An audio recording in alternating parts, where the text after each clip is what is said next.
Bueno, tenemos con nosotros a David Santiago, como hemos presentado brevemente en la cabecera. Es un fotógrafo paisajista, yo lo he conocido hace poco tiempo en el Fotonatur de La Palma y tengo que decir que todo el público estaba entusiasmado. Había una proyección de paisaje y yo me lo había perdido. Digo, pues ya está, esta es la mía, me lo traigo al programa y así la vemos todo lo que nos cuenta David. Es un fotógrafo que publica muchas imágenes, hace muchas imágenes por encargo, para revistas, editoriales, para prensa en general. Nos va a aportar esa visión también del el paisaje por encargo. Yo os estaba hablando mucho también del paisaje de autor, aunque lo he hecho de encargo para editoriales y para prensa, pero incido más ahora mismo en la fase que me encuentro, que es la foto de autor. David cumple muchos encargos, recibe muchos encargos, publica mucho reportaje y creo que nos va a enriquecer mucho con esa otra visión. Es un fotógrafo muy reconocido, muy versátil. Él va a las localizaciones y yo creo que puede resolver prácticamente cualquier tipo de circunstancia. Creo que hay que aprovechar para cualquier duda que tengáis, cualquier pregunta que podáis hacer, porque es una oportunidad única tener ponentes de esta talla aquí en el programa. Hola, buenas tardes. Bueno, antes de nada, hemos tenido un pequeño problemilla a la hora de pasar el PowerPoint a la pantalla y bueno, todas las chuletillas que uno tiene abajo que os va diciendo, pues yo no las tengo. Entonces, bueno, tengo que tirar mucho de memoria y bueno, tengo aquí alguna chuletilla que preparé también, así que bueno, habrá cosas que se me olviden y otras que no, claro. De lo que os voy a contar, casi todo es de mi experiencia. No soy una persona que veo muchas fotos, porque tengo una biblioteca impresionante, pero no soy de las personas que me dedico a leer muchos libros de fotografía, ¿de acuerdo? Entonces va a haber muchas de las cosas que veáis aquí que a lo mejor vosotros sabéis otros métodos para hacer, para conseguir un resultado mejor. Y nada más, voy a empezar, ¿vale? Os voy a hablar un poco sobre la cita de Ansel Adams, muy poquito, y luego ya voy a empezar a hablar sobre el formato, que es muy importante para mí, material, dónde ir y cuándo, imprevistos, medición de la luz de una manera determinada, filtros, consejos sobre composición, elementos que enriquecen el paisaje, un día de trabajo y unos consejos prácticos para si fotografiamos en una selva, en un desierto, etcétera, ¿vale? Os voy a dar unos pequeños consejos. Bueno, lo primero es la cita, como ya la cita de Ansel Adams, que ya la hemos visto antes, que es la que decía que la fotografía del paisaje es la prueba suprema del fotógrafo y a menudo la suprema de su ilusión. Yo creo que si nos pusiéramos aquí a hablar sobre cuál es la prueba suprema para el fotógrafo, pues me imagino que unos defenderían que es la fotografía de animales, la que entraña mayor dificultad. Otros yo creo que matizarían y dirían que dentro de la fotografía de animales es la de insectos en vuelos la más frustrante. Otros dirían que es la fotografía científica, otros la de paisaje. Y al final yo creo que no nos pondríamos de acuerdo en nada. Entonces yo creo, bajo mi punto de vista, Ansel Adams lo que nos quería decir con esta cita era que la fotografía de paisaje va a depender de numerosas variables ajenas al hombre. Y estas variables van a ser muy diferentes en función del ecosistema en el que nos encontremos. No es lo mismo hacer una fotografía en una selva que estar en un desierto, que estar en una zona polar, que estar en un llano en los campos de Castilla. Ahí va a esperar un momentito, perdón. Dentro de la cita, para la segunda parte, cuando decía Ansel Adams que es la suprema desilusión, le he pedido a Fernando Puche, que tendremos otro fotógrafo paisajista, que tendremos la oportunidad de tenerlo aquí, si no me equivoco. Le dije que me escribiera lo mismo, pero con otras palabras, ¿no? Entonces, él me escribió que es la distancia entre lo que sueñas y lo que te encuentras. Y lo cierto es que el fotógrafo de paisaje se pasa la vida soñando, ¿no? Porque ves en una revista ese paisaje, ¿no?, de aguas cristalinas, o ves en la 2, ves un documental sobre los geysers en el Parque Nacional de Yellowstone, en Estados Unidos, o vemos ese desierto de formas sinuosas, provocadoras, ¿no?, al que deseamos ir alguna vez. Y el problema es que cuando llegamos allí, pues lo que nos encontramos es un montón de arena, un lugar que aparentemente está sin vida, y entonces, bueno, la temperatura es terrorífica, el equipo se calienta mucho y pensamos que lo vamos a perder. Entonces, ¿qué hacemos ahí, no? Cuando luego pensamos en esas fotos que hemos visto, decimos, bueno, ¿ahora qué hacemos, no? Ahora ya estoy en el lugar adecuado, pero tiene que haber algo más, ¿no? Bien, yo os voy a dar bastantes recetas, ¿de acuerdo? Para ver qué podemos hacer en este tipo de situaciones. Lo primero, y para mí muy importante, es el formato. Para hacer fotografía de paisaje lo normal es que todos utilicemos una cámara con formato full frame, ¿de acuerdo? Que es el que equivalía antes a la diapositiva de 24 x 36 milímetros. Antiguamente, con el tema de las diapositivas, yo creo que eran más, los paisajistas solían utilizar, bueno, como ya decía Benito, utilizaban formato medio, utilizaban placas, etcétera, pero hoy día el elevado coste del material pues hace que, bueno, que al final tiremos todos con cámaras full frame. En mi caso, bueno, yo tenía una Hasselblad, hacía mucha diapositiva 6x6, entonces, claro, el problema es que yo cuando componía todo lo veía cuadrado. ¿De acuerdo? Cuando me pasé de nuevo al digital, pues claro, al ser un formato rectangular, cada vez que yo componía, pues veía que me sobraba información siempre a los lados de la fotografía. ¿Qué hice? Bueno, con esta foto lo voy a enseñar mejor. Lo que hice fue tirar de cinta aislante, como veis aquí, ¿vale?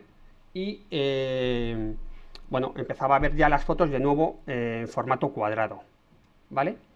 Bueno, aquí no os lo he contado, pero bueno, todo esto surge porque, bueno, viendo un día un reportaje de formato medio, pues empecé a sentir nostalgia, ¿no? Y dije, jo, qué pena haber perdido ese formato. Entonces lo que hice fue, lo que os he contado, hoy día ya hay cámaras que salen con esto, es decir, que puedes elegir el formato. Entonces empecé de nuevo a hacer fotos en formato cuadrado y rectangulares, ¿de acuerdo? Empecé a hacer de nuevo fotos en formato cuadrado, en formato rectangular y naturalmente panorámicas. Para la fotografía en panorámico, lo más normal, que es lo que hacemos todos, es lo que explicaba Benito, es hacer varias fotografías y las usamos mediante un programa. Yo utilizo PhotoStitch, que es muy sencillito. Cuando utilizamos un angular, pues claro, el problema que tenemos es la curvatura. Entonces, si os dais cuenta, si hacemos una fotografía con un 24 milímetros, como en este caso, y las unimos, el problema es que tenemos que recortar. Bueno, pues yo lo que hago en mi caso es que utilizo un objetivo descentrable. ¿Qué me permite hacer un objetivo descentrable? Que yo hago dos fotografías, como veis, ¿de acuerdo? Con un 24 milímetros, y cuando las uno con el PhotoStitch, bueno, la forma de cómo se maneja un descentrable, si lo veis aquí, lo que hacemos es que giramos la ruedecita y va hacia un lado y hacia otro, el objetivo, ¿vale? Entonces, como os explico, hago una fotografía, hago dos fotografías, una, giro el objetivo, o sea, la cámara está quieta, el objetivo está quieto, giro la ruedecita y el objetivo va a la izquierda, hago la foto de la izquierda, giro la ruedecita sin mover la cámara y hago la foto de la derecha. Con el PhotoStitch las uno, perdón, y el resultado es este, ¿vale? Entonces, claro, si os dais cuenta, no perdemos absolutamente nada en la fotografía. Entonces, a mí, yo ahora es lo que utilizo siempre, porque me encanta, ¿de acuerdo? Y además tiene una particularidad, y es que el formato que se queda al final, sí lo puedo vender a las revistas. En el momento que hago panorámicas de 3, 4, 5 fotografías, es muy difícil que os la publiquen, ¿de acuerdo? Entonces, en mi caso, pues utilizo mucho el objetivo descentrable. El único problema que hay es lo de siempre, no os lo imagináis, ¿no? El precio, la pasta. Sí, señor. Entonces, bueno, pues eso es un problema. Pero bueno, si podéis comprar algo de segunda mano, pues bueno, os ahorraréis un dinero. Bien. Para el material, yo el material que utilizo cuando tengo que andar, pues simplemente llevo la cámara de fotos con un 24-70, llevo un 70-200, un juego de filtros, un flash, un pequeño trípode ligero, el nivel, el disparador y nada más. Y llevo esta mochilita, es una mochila de hombro, es una riñonera, perdón, y lo que entra ahí es lo que llevo, no llevo absolutamente nada más. Si me voy un viaje largo o más tiempo, llevo exactamente la misma riñonera. Lo que hago es que quito el 70-200, incluyo un 100-400, incluyo el descentrable, el macro y otro flash más. Y lo que sí que hago es que pongo un trípode más sólido, ¿de acuerdo? En este caso un Gitzo que llevo. Bien, evidentemente si te vas fuera, lo que sí suelo llevar es muchas tarjetas, suelo llevar más de 100 gigas, varias baterías para 10 días y varios discos duros para descargar, transformador de corriente, etcétera. El trípode que más me gusta a mí para paisaje es este, porque el movimiento es milimétrico, ¿vale? Lo vas girando milimétricamente, entonces a mí me resulta muy agradable para el paisaje. Este es el que más me gusta utilizar. Bien, es que la foto las estáis viendo un poco deformadas. Bueno, los objetivos, un objetivo angular, como sabéis, pues, lo que hace es que nos aporta una perspectiva exagerada dimensionando la escena. Entonces, esto está bien. Dentro del paisaje, pues evidentemente todos pensamos en la utilización de un gran angular, pero yo os aconsejo también que penséis mucho en los teleobjetivos. ¿Por qué? Porque un teleobjetivo lo que hacemos es, además de aislar, cogemos y los elementos los comprimimos en el mismo plano y creamos una perspectiva diferente, nueva, ¿de acuerdo? Entonces yo os aconsejo a veces, os aconsejo que de vez en cuando dejéis el objetivo angular en casa y que salgáis con vuestro 70-200 o un 70-300 a hacer fotos de paisaje, ¿de acuerdo? Yo lo hago muy a menudo y la verdad es que cambias por completo el chip, porque cuando vamos con el angular solo pensamos en, venga, a meter todo lo que podamos dentro de la imagen, un montón de elementos, y yo creo que de vez en cuando hay que cambiar. Bien, ¿dónde ir? Bueno, esta es mi biblioteca y entonces yo lo que sí que hago es comprar muchos libros de otros autores y bueno, yo creo que claro, a la base de ver muchas fotografías, pues encuentras lugares que te pueden llamar la atención, investigas sobre esos lugares y luego vamos allí. Yo creo que es importante. Evidentemente, cuando estamos al lado de casa, yo soy de Guadalajara y esto pues lo tengo a 2 minutos de mi casa, es importante hacer fotografías de aquello que tenemos alrededor. Hacemos fotografías al amanecer, un día que ha nevado, un día una fotografía nocturna, etcétera.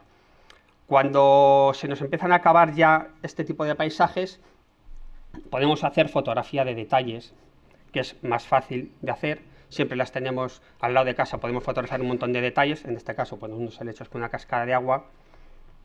Podemos también hacer fotografía artística, ¿de acuerdo? Que también se vende muy bien. Y luego ya llegan los grandes paisajes. Entonces los grandes paisajes evidentemente es difícil tenerlos al lado de casa. Entonces ya hay que empezar a pensar en que tenemos que movernos, en que tenemos que irnos con el coche y empezar a hacer kilómetros. En este aspecto resulta fundamental inspirarnos en otros autores. Para mí, cuando vemos una fotografía, una gran fotografía en una revista y queremos ir a ese lugar, yo pienso que no se trata de llegar y decir, bueno, voy a hacer la misma fotografía, voy a intentar colocar el trípode donde lo haya colocado el fotógrafo y hacer lo mismo. Para mí, lo que me tiene que aportar que aportar el hacer esa fotografía tiene que ser que vamos a adquirir una técnica que nos va a permitir luego desarrollar proyectos más personales. Es decir, nos va a tener que permitir desarrollar esa técnica en otros lugares, en otras composiciones y a otros motivos, ¿de acuerdo? Y evidentemente tenemos que dejar nuestra propia nuestra mirada particular del paisaje en esa fotografía, por lo tanto no podemos hacer la misma. Imaginaros, aquí ese mismo lugar, pues es diferente, es una forma diferente de ver la fotografía. Y luego ya llegamos a los grandes paisajes, pero en el extranjero. Claro, aquí ya el problema que hay es que si queremos ir, por ejemplo, al Salto del Ángel, pues claro, tenemos que ir cuando la cascada tenga mucha agua. ¿Por qué? Porque lo normal es que lleguemos allí y tengamos un día solamente para hacer esa fotografía. El viaje cuesta dinero. En definitiva, pues claro, no vas a poder volver, digamos, al fin de semana siguiente o al cabo de un mes y es complicado. Por lo tanto, aquí la documentación es muy importante. Yo os aconsejo también para la fotografía es que si hay algún lugar que os guste mucho, por ejemplo a mí me gustan las tablas de Daimiel, me gusta ir y hacer fotografías en todas las estaciones del año y con diferentes momentos de luz. De esta forma, pues bueno, vais a dar cuenta que no siempre es necesario tener una primavera florida para hacer una buena foto o tener una luz maravillosa. Tenemos que aprender a hacer fotografías con cualquier condición atmosférica, ¿de acuerdo? Podemos hacer, bueno, pues como veis, una foto en invierno, una foto en verano, fotografía nocturna, con iluminación artificial, etcétera. Luego surgen los imprevistos. Claro, nosotros cogemos y decimos, bueno, pues vámonos a ir a hacer vamos a hacer daimiel, venga, quiero hacer un atardecer y un amanecer bonito. Entonces llegamos allí y entonces, pues bueno, tenemos tormenta, la luz no es la que queremos, entonces empiezan a surgir los imprevistos. Entonces yo os voy a dar una serie de consejos. Por ejemplo, en los días de niebla, yo creo que es conveniente pues meternos en el interior de un bosque y aprovechar precisamente la niebla para enriquecer nuestra fotografía. En este caso, pues bueno, aprovecho también una serie de hongos que también enriquecen la fotografía junto con la niebla. La niebla, lo comentaba con Benito, hay varios métodos también de crearla. El más fácil yo creo que es el BAO.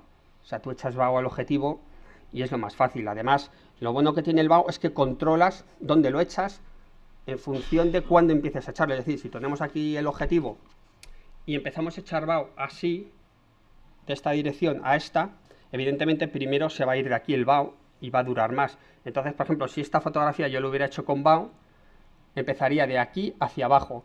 Y aquí cuando se va quitando es cuando disparo y dejo solamente que el efecto ese de niebla cubra el tronco. Eso ya es probar, o sea que tampoco tiene mayor dificultad. En los cielos cubiertos, una buena idea es, si está el cielo cubierto y estamos en el mar, a mí sí que me gusta de vez en cuando hacer fotografías en blanco y negro. ¿De acuerdo? Yo creo que además simula mucho el grano que teníamos antes en la película en blanco y negro y yo creo que el resultado puede ser muy interesante. Evidentemente también podemos ir al interior de un cañón donde necesitamos que la luz sea igual en todas las zonas, porque si no, imaginaros que estamos en el cañón de Añisclo y que de un lado da el sol y en el otro da la sombra. Entonces resulta muy complicado hacer fotografías. Entonces un día cubierto es ideal para hacer cañones y aprovechar, si hay agua, el movimiento del agua para hacer una exposición prolongada de tiempo. David, perdona. Sí. Esta pregunta es mía.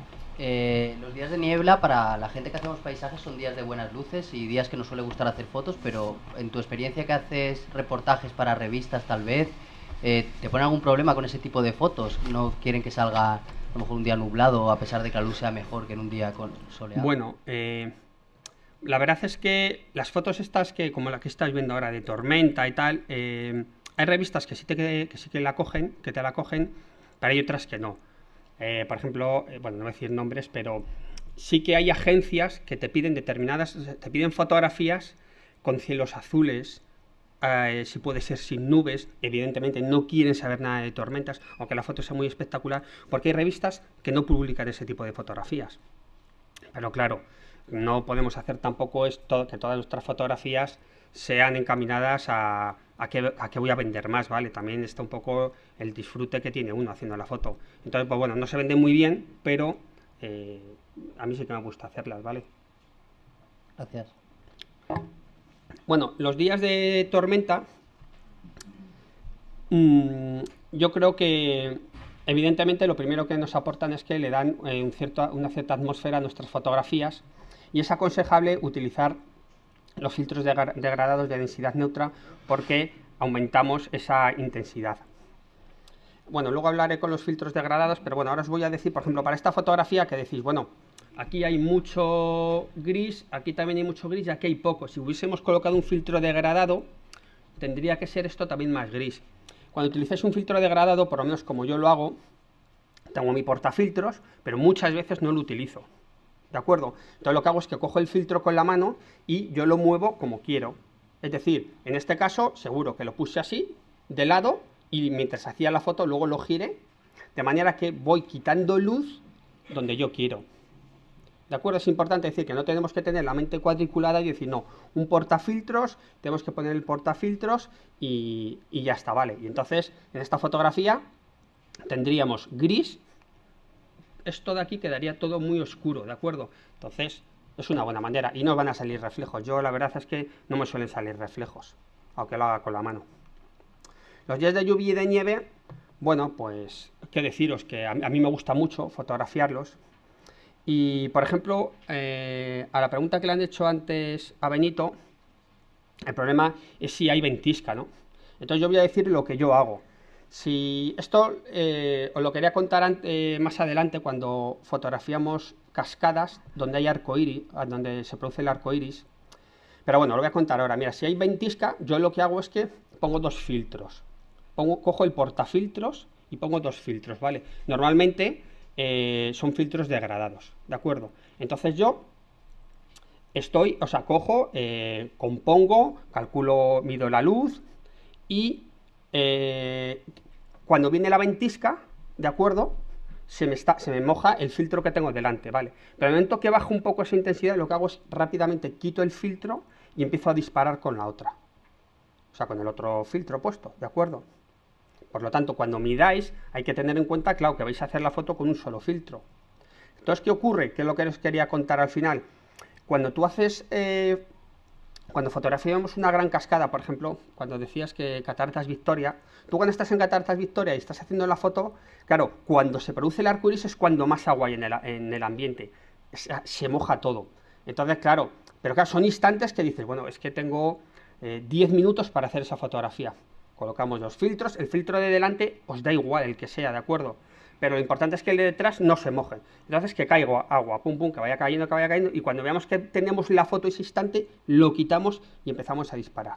Posteriormente, ¿qué hago? Voy sacando un filtro, ¿de acuerdo? Y lo vuelvo a repetir. Y así. Pero por lo menos me aseguro 2-3 imágenes más o menos decentes, ¿vale? Bien.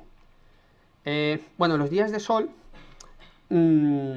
la verdad que para fotografía, bueno, son los que menos me gustan a mí, ¿no? Pero bueno, lo que sí que hago es que aprovecho los días de sol, pero hago fotografías de los motivos que fotografío muchas veces lo hago cuando están en sombra, como en este caso, ¿de acuerdo? Son ideales en la alta montaña, por ejemplo, para el tema de los reflejos. Un día de sol en montaña, pues la verdad es que sí que se agradece.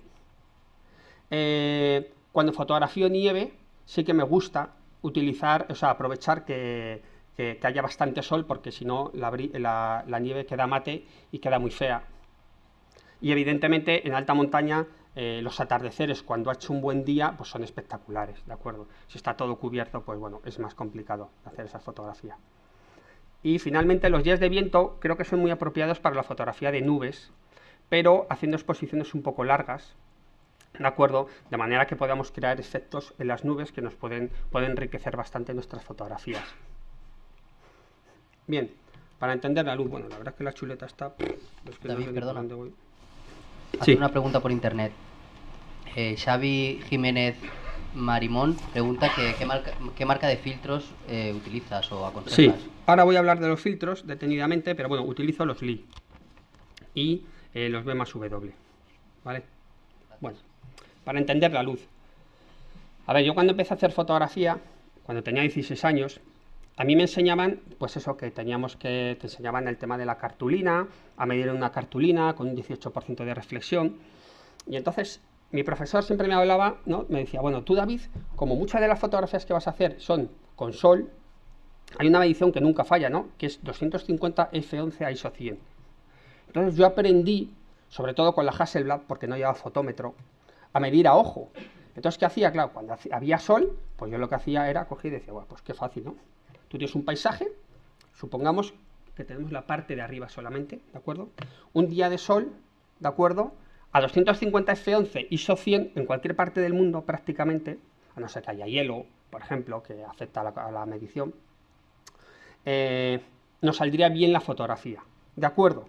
¿Qué ocurre? Si es un bosque de pinos que absorbe mucha luz, yo ya sabía que tenía que abrir. Entonces yo partía 250 f11 y cogía y abría.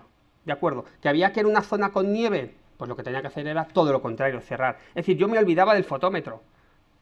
¿De acuerdo? Por ejemplo, tenía una Nikon FM2 que no tenía pila, porque no hacía falta la pila, ¿vale? Luego tenía un fotómetro de mano para cuando había sombra, ¿de acuerdo? Y bueno, ese sistema lo sigo haciendo ahora. Es decir, yo estoy por ahí haciendo fotos un día normalito y digo, bueno, pues, a ver, quiero hacer, por ejemplo, un contraluz. Pues yo lo que hago es que calculo la luz que hay, o sea, medir la vuelta al contraluz, miro qué tipo de luz está dando, y si veo que es un día normal, como os estoy diciendo, 250 f11, lo que hago es que abro 2-3 puntos de diafragma.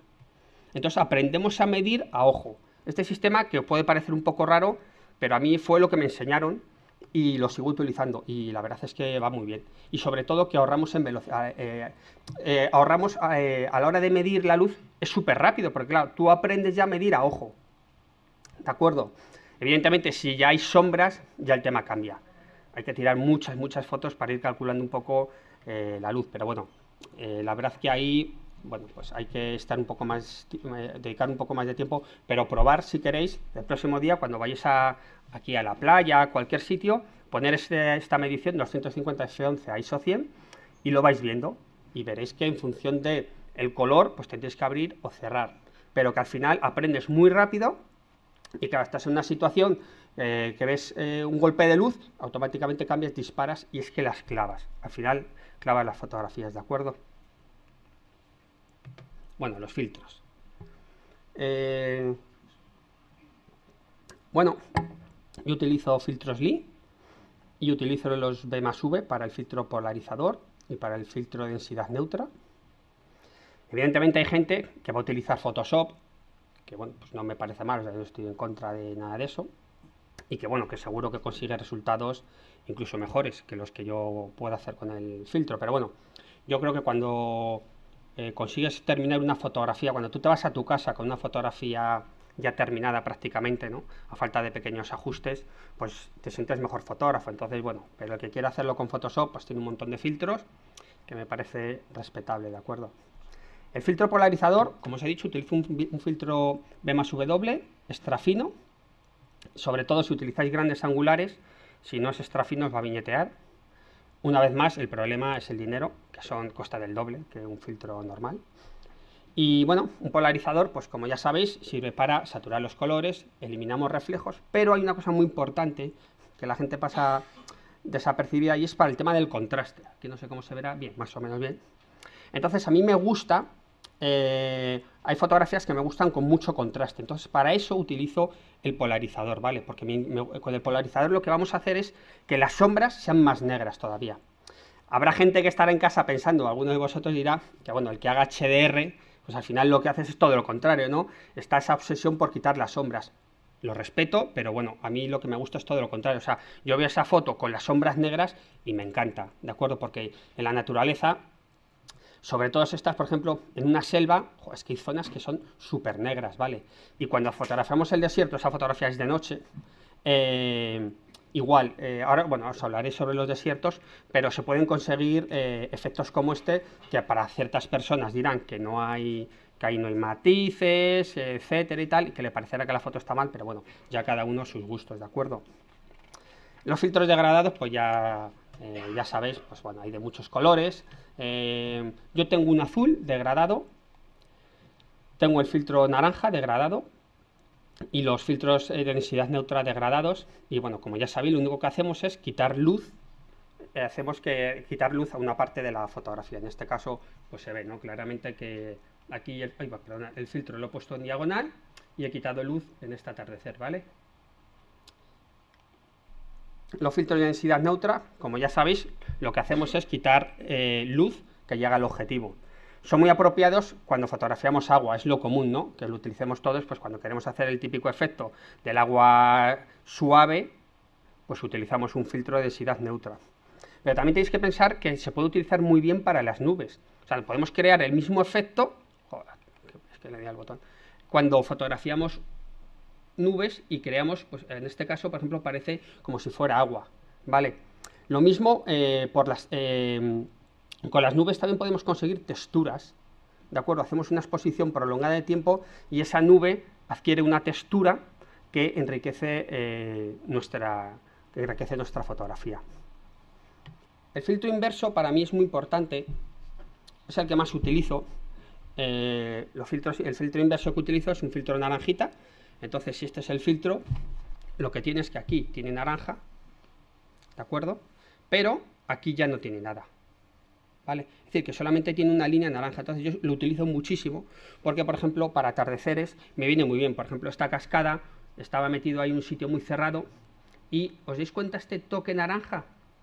Aquí lo que he hecho ha sido poner el filtro, una vez más, de lado, ¿vale? Y solamente, claro, sale naranja este trozo de línea y el resto no me afecta a la fotografía. Yo este filtro os aconsejo que os lo compréis con los ojos cerrados. Ya sé que son caros los Lee, pero de verdad esto es una maravilla. O sea, yo el filtro inverso me parece que es el mejor filtro que hay, sinceramente. Ya cada uno luego pues que haga lo que quiera. Mirad, otro ejemplo, fijaros, sin ser un atardecer, lo único que he hecho ha sido darle un pequeño toque a las nubes. ¿Entendéis ahora un poco el efecto? Vale, aquí simplemente es naranjita, y esta nube que era blanca, que no aportaba nada a la imagen, pues cojo y le doy un pequeño toque. Lo coloco y como el resto no me afecta, pues le doy ese pequeño toque. Insisto, para mí es el que más utilizo. Y luego el de puesta de sol, que le odio, porque todo hay que decirlo, igual que el otro lo quiero mucho, este lo odio, no me gusta, pero bueno, alguna vez, muy rara, lo utilizo. Aquí una vez más lo he puesto de lado, ¿vale? Es decir, no, insisto con el tema de los filtros, no penséis que siempre hay que ponerlo recto. Los filtros, pues aquí igual, aquí lo he puesto así de lado, ¿de acuerdo? Y le quitamos solamente, le damos ese toque anaranjado a la zona de la fotografía que nos interese. Consejos sobre composición. Bueno, una cosa es dominar y entender la técnica y otra muy diferente es saber distribuir los elementos dentro de una escena. Una buena fotografía combina maestría técnica con una composición excelente. Entonces, la técnica puede ser más o menos compleja, pero su aplicación es metódica y el resultado es previsible. Podemos tardar más o menos tiempo en aprenderla, pero al final sabes lo que te va a salir. En cambio, la composición va a depender de nuestra percepción. Por suerte, la percepción también se puede educar, es decir, podemos aprender a percibir valores que antes no veíamos. Y al final, cuando vas haciendo muchas fotos, lo que te das cuenta es que es eso lo que vas aprendiendo. O sea, vas haciendo una serie de recursos, una serie de valores que te permiten solucionar situaciones que antes no eras capaz, ¿vale? Cuando veamos un gran paisaje, yo lo primero que aconsejo, sobre todo al principio si queremos aprender, es seleccionar, ¿de acuerdo? Es importante que no lleguéis, cojáis el gran angular, lo abráis, un 17-40 por ejemplo, lo pongáis en 17 y venga, a fotografiar. No, todo lo contrario. Os paráis, dejáis el equipo de fotos, dejáis la cámara y empezáis a analizar. Decís, bueno, a ver, ¿qué hacemos aquí? Entonces empecéis a hacer análisis de posibles composiciones horizontales, verticales, formato cuadrado, panorámicas, ¿vale? Pero siempre aislando elementos. Y posteriormente ir a más. ¿Vale? Ya podéis ir incluyendo más elementos. Entonces, luego ya cuando vayáis dominando la técnica de la composición, cada uno va a tener un estilo. Por ejemplo, Benito, lo hablaba comiendo, a él le gustan las composiciones minimalistas, le gusta incluir 1, 2, 3 elementos. Yo, en cambio, es todo lo contrario, me gusta incluir un montón de elementos. El resultado, pues es igual, es decir, cada uno tiene su estilo, no es ni uno mejor ni otro, o sea que otro, pero bueno, simplemente son diferentes, ¿de acuerdo? Pero insisto que para aprender lo mejor es hacer selecciones en la fotografía. Cuando hacemos un primer plano atractivo, hemos ganado ya buena parte de la fotografía, ¿vale? Entonces, un primer plano atractivo lo que hace es que lo primero que hace es que le da profundidad a la imagen, ¿vale? Y escala. Y podemos utilizar una sombra, una piedra, un charco, unas hojas, una rama, cualquier motivo. Entonces es un recurso muy utilizado por los paisajistas, tirar de gran angular y colocar en primer plano un elemento, ¿de acuerdo? Las líneas guía, también, al igual que en el caso anterior, nos sirven para dar profundidad y escala a la imagen y nos guían por la fotografía, como decía Benito. En este sentido, las líneas, pues bueno, empezar aquí a hablar ahora sobre tipos de línea es un poco, podría ser un poco largo, pero por ejemplo las líneas verticales pues son líneas que denotan un potencial de acción, denotan fuerza, poder, y las podemos utilizar fácilmente en el interior de un bosque. En cambio, las diagonales suscitan el movimiento, crean expectación, nos da la sensación de que se van a caer. Es otro tipo de líneas que tenemos que tener en cuenta. Las líneas, por ejemplo, sinuosas, están más relacionadas con la belleza, con la sutilidad, entonces producen un mayor impacto dentro de las fotografías, ¿vale? Yo a la hora, si tuviera que elegir, por ejemplo, líneas, yo prefiero líneas sinuosas que cualquier otro tipo de líneas para fotografiar. Creo que son más impactantes. Luego hay una serie de líneas, qué deforme es esto, una serie de líneas que son implícitas, que son líneas que no se ven y que, por ejemplo, conseguimos con la mirada del ser humano, ¿de acuerdo? Aquí lo vemos, que también hay que tener en cuenta. Para que de esto, bueno, tampoco quiero hablar mucho porque como vais a hablar, hay 4 charlas sobre composición, pues... Bien, el punto de vista. El punto de vista, bueno, ya ha hablado Benito, Y es lo que os decía, ¿no? Que lo normal es que todos cojamos la cámara, nos la echemos a la altura de los ojos y empecemos a hacer fotografía. Si hacemos un picado, lo que hacemos es que comprimimos los planos, entonces las formas geométricas y los dibujos empiezan a adquirir protagonismo. Y además hay una cosa buena, y es que nos tenemos que olvidar del cielo y del horizonte, con lo cual cometemos muchos menos errores. Por lo tanto, que salimos a hacer fotografías, pues no podemos ir con la cámara todo el rato disparando así, ¿vale? Y además en formato horizontal. Insisto, hay que coger, cambiar, hacer fotos en horizontal, en vertical, panorámico, cuadrado y hacer picados y contrapicados. El picado también es muy útil porque podemos hacer reflejos, ¿de acuerdo? Entonces, cuando veamos un charco, aunque esté sucio, pero muchas veces te agachas y te das cuenta que hay una buena foto. Con un contrapicado, lo que hacemos sobre todo si utilizamos un gran angular, creamos una perspectiva exagerada también, ¿vale?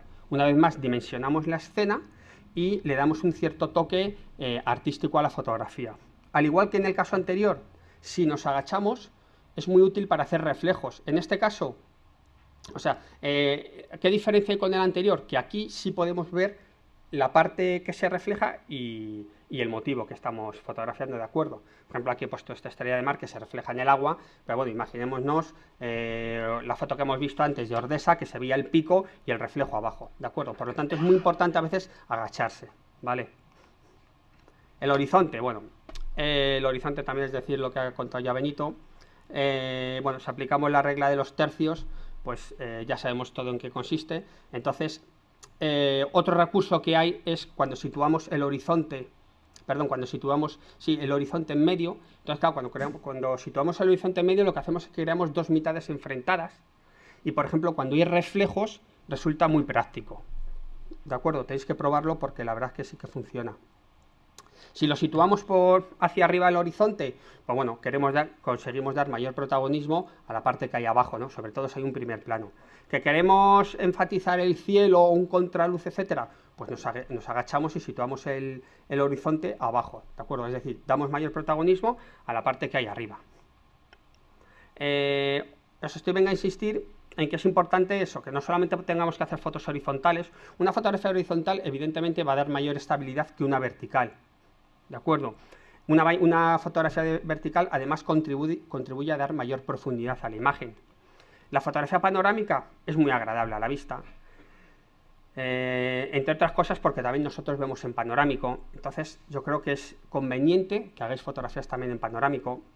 Y una vez más comentaros el paisaje cuadrado que a mí, como me gusta mucho, pues bueno, siempre lo digo, que también es muy recomendable. De hecho, cuando tú vas a una revista, yo recuerdo una voy a decir de mis profesoras, bueno, era directora de la revista, ¿no? Y me enseñó mucho, ¿no? Entonces, cuando yo llevaba las planchas de diapositiva, ella lo que hacía, decía, mira, David, vamos a ponerlas en la mesa y vamos a separarnos 2-3 metros. Y lo primero que hacíamos era ver el reportaje a 2-3 metros. ¿De acuerdo? Entonces ella empezaba a ver si yo había hecho fotos horizontales, si había hecho fotos verticales, si había variedad de luces, de colores. ¿De acuerdo? Soy directores de arte que lo hacen, es decir, que no necesitan coger la diapositiva, o sea, la hoja de diapositivas y ponerse a mirar. Digo hoja de diapositivas, imaginaros ahora un pantallazo con 20 fotos en digital.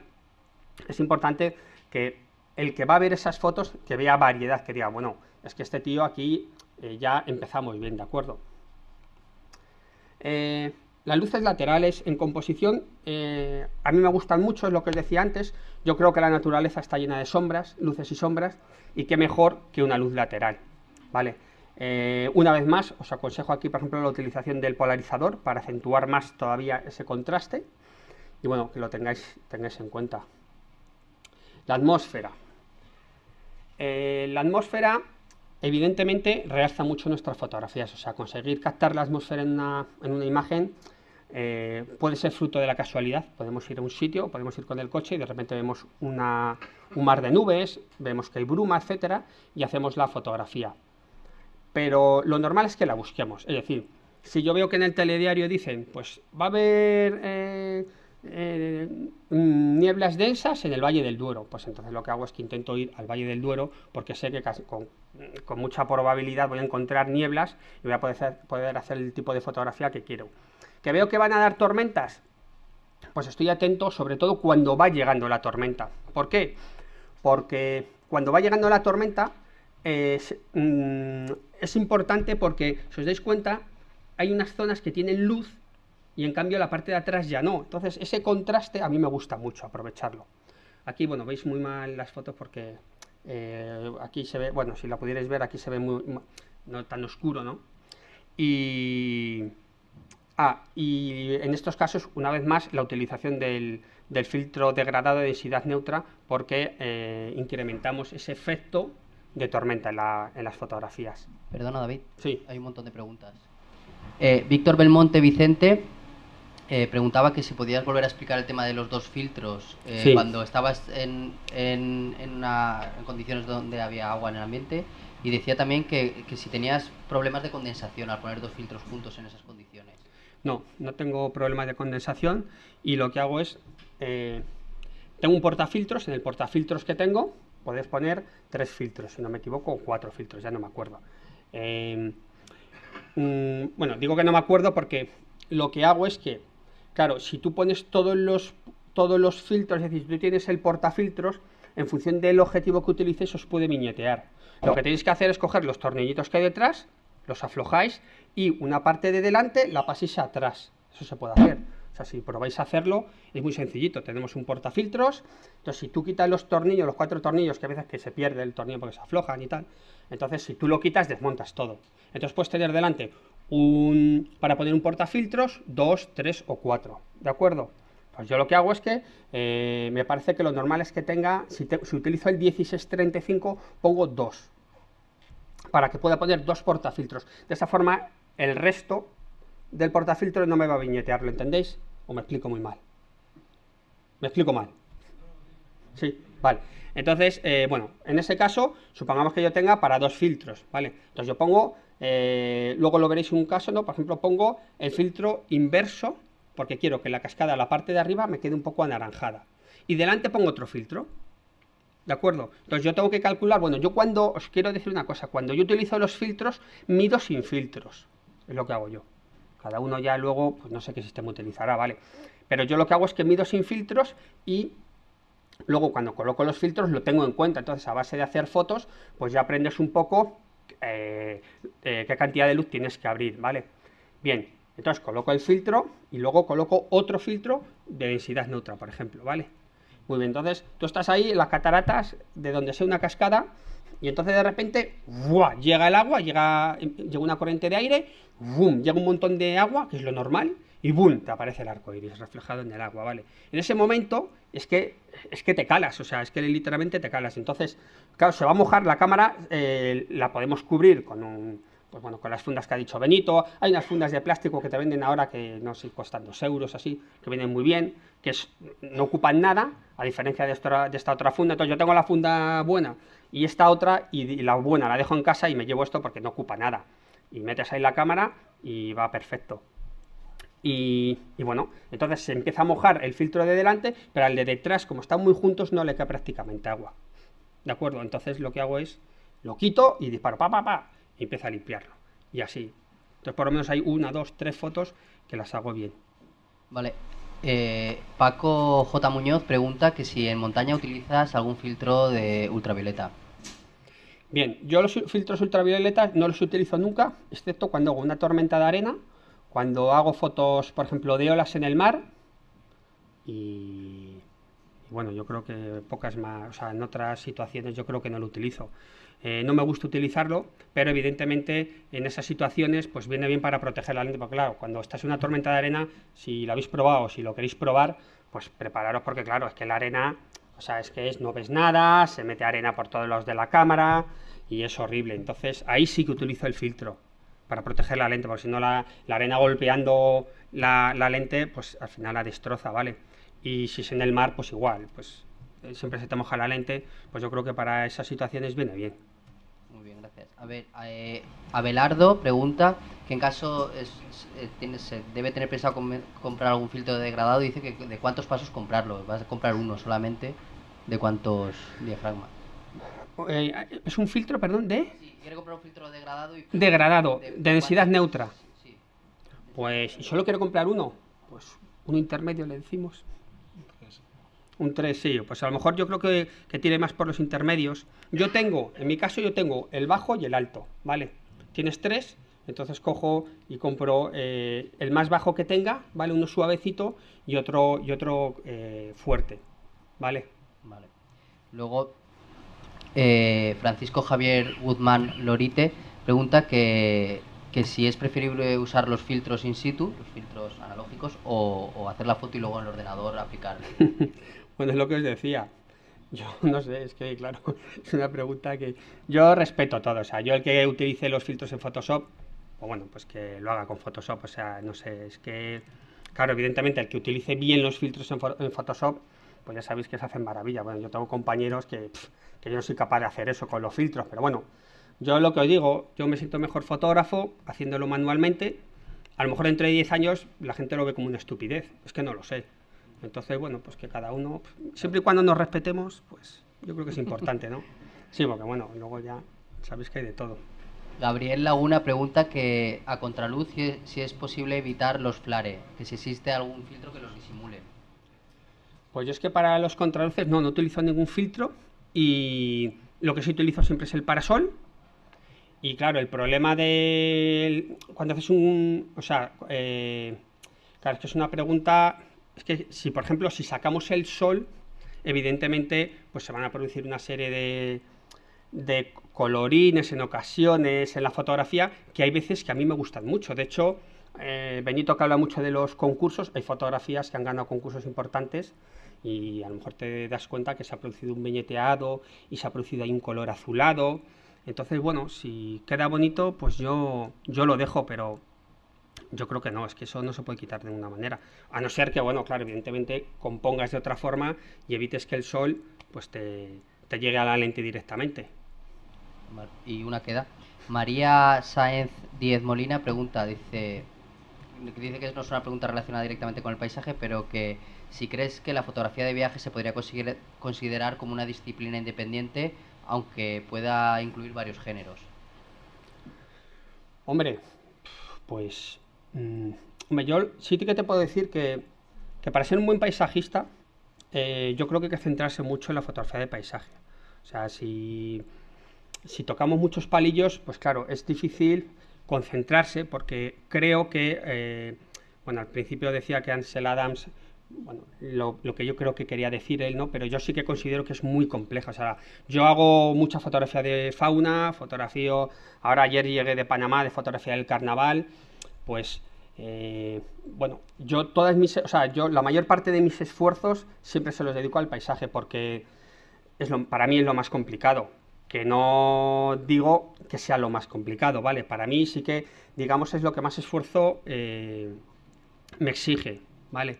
Entonces, pues yo creo que un paisajista, por ejemplo, cuando veamos aquí a Fernando Puig, él se dedica solo a paisaje y sí, yo creo que se puede considerar una disciplina aparte. Hablaba, perdona, de la fotografía de viaje, ¿no? Cuando vas de viaje haces fotografía de paisaje, haces fotografía de fauna, haces fotografía etnográfica.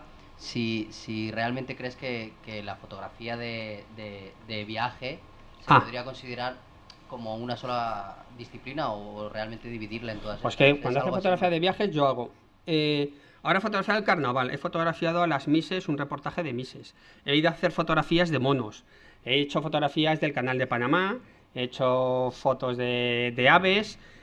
Que haces, claro, tal variedad de fotografías porque es lo que me exige la revista. O sea, yo tengo que presentar un reportaje sobre Panamá y claro, si hago el carnaval, pues tiene que salir el carnaval, tienen que salir las Misses, cómo se maquilla, cómo se visten, insisto, y otras cosas que la gente pueda ver en Panamá. Entonces, claro, es que tratas, al final haces fotos de todo. Entonces yo creo que es un poco complicado, ¿eh? Vale, gracias. Bueno, y vamos por los consejos de composición, aquí para el tema de la lluvia. El problema, sacar la lluvia es muy complicado, o sea, yo mira que lo intento y me pongo con tormentas ahí y digo, venga, voy a ver si consigo mostrar bien la lluvia, pero resulta difícil. Lo primero que tenemos que hacer es subir sensibilidad y velocidades altas. Para captar la lluvia es lo mejor, porque si no va a quedar todo muy borroso. Y si no, si veis que está cayendo poca agua, como en este caso, lo que hago es que recurro mucho al flash. Pegamos un flashazo y ya está. Hay una cosa que me gusta a mí utilizar mucho, por ejemplo, no he traído ninguna fotografía, pero ahora estoy pensando en ello, hago una panorámica, ¿vale? Pero solamente le pego un flashazo a una de las fotos. Entonces, claro, ¿Qué ocurre con eso? Que cuando tú ves la panorámica, tienes que hacer la panorámica como si fuésemos a ver el motivo de lado. Esto tenéis que probarlo porque es una pasada. Mirad, si tenéis un paisaje, ¿no? Imaginaos un valle. Entonces yo me pongo aquí, evidentemente esa parte está más cerca que la del fondo.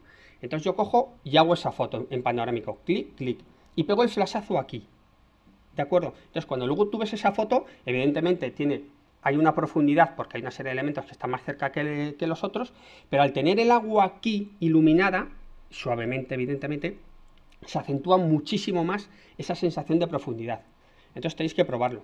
Eso yo os lo aconsejo que tiréis. No falta tener un objetivo descentrable. Solamente con dos fotografías, ¿vale? Hacemos las dos fotos, pero insisto que haya elementos, que haya elementos al fondo y en primer plano, tampoco muy cerca, ¿vale? O si no, luego a la hora de montarla, lo que contaba Benito, tenemos un problema.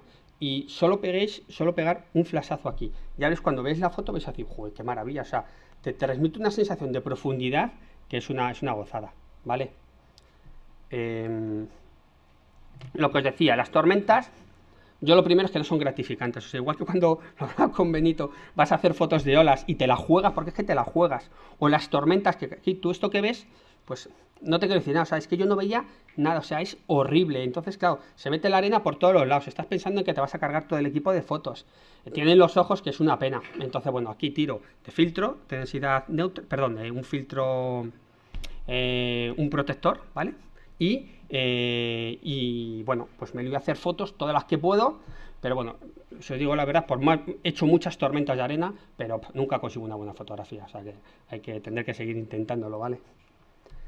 Antes de salir y ponerse el sol, bueno, pobre lechuza deforme. Es muy importante que cuando estamos haciendo un atardecer y el sol se mete, lo normal es que cojamos, guardemos la cámara de fotos y nos marchemos. Yo creo que es fundamental esperarse un poquito más, porque es cuando empiezan los violetas, los púrpuras y los magentas a ofrecernos un atardecer completamente diferente, ¿de acuerdo? Entonces siempre tenerlo en mente. Yo sé que hay veces que llevamos esperando mucho tiempo, al atardecer estamos cansados, pero yo creo que es recomendable esperarse un poco a esos colores, porque a veces que de verdad que merecen la pena, ¿vale? De hecho, muchas de las fotografías que hemos visto antes de Benito están hechas así, ¿de acuerdo? La sensación de movimiento. Bueno, es evidente que cuando hacemos una fotografía estamos captando un instante, ¿vale? Entonces, claro, las fotografías son estáticas. Darles un poco de movimiento es es darle un valor añadido a esa imagen. Lo más fácil, el agua o unas nubes. O si vemos que hay viento, pues unas hojas movidas por el viento, ¿de acuerdo? Entonces eso, pues siempre tenemos que tenerlo en cuenta, porque es otro truquillo en tema de composición para realizar nuestras imágenes, ¿de acuerdo? Las siluetas son las más fáciles de hacer, ¿no? Porque claro, cogemos medición puntual, como ya sabéis, medimos ahí en la zona de luz y ya está, y entonces conseguimos esas siluetas. En este caso, pues aproveché también un vehículo para enriquecer aún más la fotografía y una vez más aproveché el formato panorámico, que resulta siempre más agradable, ¿vale? Las nubes, hay un compañero mío, un amigo mío, Roberto Ivancano, que también le gusta mucho hacer fotografías de paisaje, que, bueno, salimos durante mucho tiempo a hacer fotos juntos. Entonces yo me he dado cuenta que muchas de sus fotografías él se centraba en las nubes, ¿no? Entonces yo aprendí de él que me tenía que fijar en las nubes. Igual que yo prestaba más atención a otros motivos, él lo hacía en las nubes. Ahí os quiero llevar a la parte que os he dicho al principio, ¿no? Que la composición va a depender de nuestra percepción, pero que esa percepción se puede educar. Es decir, cuando vais con otros fotógrafos o cuando estudiéis libros de otros fotógrafos, lo que tenéis que hacer es ver eso, es decir, bueno, pues mira, pues resulta que este fotógrafo, fíjate, con las nubes, ¿qué consigue, no? O sea, ves que determinados fotógrafos le dan mucha importancia a determinados elementos. Todos esos elementos son los que vosotros tenéis que asimilar, ¿de acuerdo?, para utilizarlos luego. Entonces yo ahora, muchas de mis fotografías, sobre todo cuando voy a montaña, siempre pienso en las nubes. Me acuerdo de mi compañero y digo, bueno, pues mira, me acuerdo yo de las fotos estas que tenía él, que digo, joder, aquí las nubes es que tenían adquirían gran protagonismo en las fotografías, ¿no? Pues yo lo que hago, pues eso, voy cogiendo pues de un fotógrafo, de otro, y lo voy asimilando, ¿de acuerdo? Y al final, digamos, es como un montón de chuletas que tuvieras, ¿vale? Y son recursos que tenemos para hacer las fotos. Los destellos, pues bueno, los mejores destellos, por lo menos lo que yo he visto, pues son sobre todo en las zonas de montaña, ¿de acuerdo? Independientemente de que sea el amanecer o el atardecer. Es un momento que, bueno, es importante estar ahí. Si estamos en la montaña, cuando vaya a salir el sol, pues tenemos que estar ahí preparados con la cámara y al atardecer lo mismo. Las formas. Bueno, la geomorfología, evidentemente, cuando conoces un poco de geomorfología, pues te pica sobre todo cuando haces este tipo de fotografías, ¿no? Porque empiezas a estudiar las diferentes formas que podemos encontrar. Por ejemplo, aquí tenemos estos bolos, pero también podemos fotografiar torres isotormos, en definitiva un montón de formas que también van a enriquecer nuestras fotografías. El único problema es que hay que encontrarlas. Entonces aquí, una vez más, lo que os digo, hay que buscar bibliografía de algo que os haya llamado la atención. Este paisaje seguramente que Benito lo conozca, ¿no? Porque tiene unas fotos increíbles de este lugar y bueno, pues es muy gratificante, ¿no? Porque con esas formas, con esos bolos de piedra, de granito, pues es fácil hacer fotos allí, ¿no? Aquí, por ejemplo, cuando vamos al extranjero, pues lo mismo. Hay que documentarse mucho dónde vamos a ir y decir, bueno, es que quiero ir a fotografiar tal. En este caso, el Parque Nacional Arch en Estados Unidos, pues bueno, voy a ir a hacer esa foto. Y sabes que está esa forma y que, bueno, vas allí y agotas todas las posibilidades que puedas. Las texturas son súper importantes en fotografía. ¿Por qué? Porque una textura lo primero que hace es que le da carácter a la imagen, le aporta un mayor realismo y tenemos que aprovechar, para hacer texturas, tenemos que aprovechar la luz. ¿Vale? La luz va a ser fundamental. Entonces, sobre todo cuando tenemos la luz lateral y empieza a bajar el sol, ahí claro, las texturas que se crean que son sorprendentes. Por ejemplo, perdón, como la foto anterior, ¿vale? Aquí veis que está el sol ya muy bajo. El desierto es el sitio donde mejores fotos se pueden hacer de texturas para mí, ¿no? Porque por todos lados hay texturas. Pero en esta otra fotografía, si os dais cuenta, aquí no es un atardecer. Pero en cambio la textura que se crea, esa textura tan suave, pues hay que estar atentos y decir, bueno, pues mira, sin esperar a ese atardecer también se pueden hacer fotos de texturas muy curiosas. Los elementos que enriquecen el paisaje es habitual, ¿no? Que cuando estamos haciendo fotos, por ejemplo, estamos en una playa y pasa alguien andando, pues cojamos, esperemos a que pase y luego hacemos la foto. Yo creo que es importante aprovechar esos elementos, que puede ser una embarcación.